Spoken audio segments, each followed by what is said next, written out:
Gamaggamni hojii mootummaa karoora guyyoota dhibbaa taasifamaa turuun kan yaadatamudha. Mootummaan Itoophiyaa riifoormii roogdanuu dameewwan irratti taasiseen hojiin hojjetamaa tures ilaalamee jira. Haaluma kanaan milkaa'ina hojii karoora keessatti qabameef bu'uurri dirree siyaasaa mijeessuu akka ta'e pirezidaantii ittaanaan paartii badhaadhinaa Aadam Faaraa ni eeru. በአሁኑ ወቅት ከፌደራል ጀምሮ እስከ ወረዳ ድረስ ከ275 በላይ የሚሆኑ የተፎካካሪ ፖለቲካ ፓርቲዎች አመራሮች በአመራርነት Yeroo ammaa kana aanarraa eegalee hanga federaalaatti hooggantoonni paartii morkattootaa 275 ol ta'an hooggansa irratti bobba'uun biyyaa fi uummata isaanii tajaajilaa jiru. Dabalataanis dhimmoota biyyaalessaa irratti waliigalteen uumamaa jira. Kana cimsinee itti fufna. Paartiin biyya bulchaa jirus gahee isaanii bahata. Riifoormiin damee diinagdee irratti taasifame bu'aa olaanaa argamsiisuu seeranii jiru.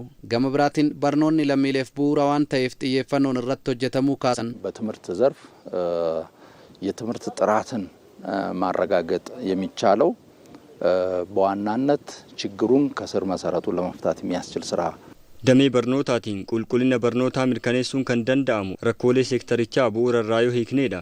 Kanaaf manneen barnootaa idileen duraa hedduun hojjetamanii tajaajila kennaa jiru.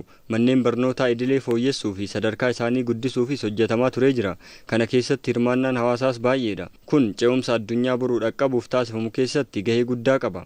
Galma guddaa karoorsuun biyyattii ceesisuu fi malli taasifamu kan itti fufu ta'uu dubbatanii jiru. Itoophiyaan dhimmoota biyyaalessaa ishee waltajjiilee addunyaa irratti calaqqisiisuun milkaa'inni ዲፕሎማሲ አርጋቴ ኦላና ታውሞ ሚኒስትር ዲማላ ጌዲዮን ጢሞቴዎስ ይመኒ ጅሩ ዓለም አቀፍ መድረኮች እንዲሁም በሁለትዮሽ ግንኙነታችንም ጭምር የኢትዮጵያ አንኳር ስትራቴጂካዊ አጀንዳ የሆነው የባህር በር ጉዳይ ትልቅ መነጋገሪያ ጉዳይ የሆነ መምጣቱ humna kufamaa Itoophiyaa gara bu'aatti jijjiiramanii fi guddina misooma magariisaa akkasuma eegumsa naannootiin hojiin qabatamaan sanadootaa fi karoora waraqaarraa bira darbuun hojjetaman haalota adda addaatiin agarsiiftuu biyyummaa ta'aniiru. Ashaara magariisaa kaasuu dandeenya. Anniisaa haaromaa misooma magaalaa fi baadiyyaa yoo ilaallu sosochiin jiruu hundi dabalamee fedhiin Itoophiyaa barbaaduu dhufeera. Itoophiyaatti invest yoo tolchan fayyadamoo akka ta'an hojiilee fi tattaaffii Itoophiyaa irraa muuxannoo akka argatan yaaduu eegalaneeru. Kanaaf damee dinagdee ijaarsaa dhaabbilee fi kunuunsa naannootiin bu'aan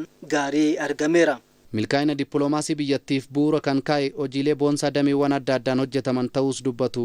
የኢትዮጵያ ወደ ውጤት የተለወጡ እምቅ አቅሞች እንዲሁም በአረንጓዴ እድገት እና በአካባቢ ጥበቃ በተጨባጭ የተሰሩ ስራዎች waltajjiilee idil addunyaa fi hariiroo garlamee dabalatee dhimma biyyaalessaa ijoo kan ta'e waa'een ulaa galaanaa ajandaa ta'aa dhufeera. Biyyoonni addunyaa waan kana hubatanii furmaata isaa waloon barbaaduu qabna jechuu eegalaneeru. Kuni milkaa'ina guddaadha. Dhimmi abbaayee milkaa'ina guddaadha. Miseensa BRICS ta'uunis milkaa'ina dippiloomaasii olaanaa ta'uu isaatiin Itoophiyaan biyya michoonni hedduu barbaadaa jiranii taateerti. Jijjiirama biyyattiin eegalte caalatti milkeessuuf qoonni qaamolee hundaa barbaachisaa akka ta'e simanii jiru.